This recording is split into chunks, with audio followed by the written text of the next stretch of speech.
Привет, как у тебя там дела? Надеюсь, что вы чувствуете себя в безопасности сейчас. На самом деле, я просто хотел сказать тебе спасибо огромнейшее. Просто я на выходных уже общаюсь с людьми и чувствую, что идет, гораздо круче, прям вообще, как будто земля и небо. То есть у меня и голос стал звучать гораздо лучше, он мне прям самому очень приятно себя слушать стало. И вообще, как будто бы, знаешь, стерлись границы коммуникации, я стал увереннее.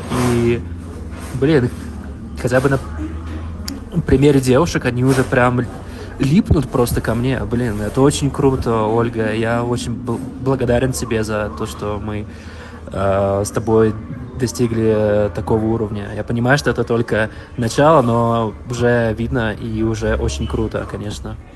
Так что спасибо огромнейшее тебе.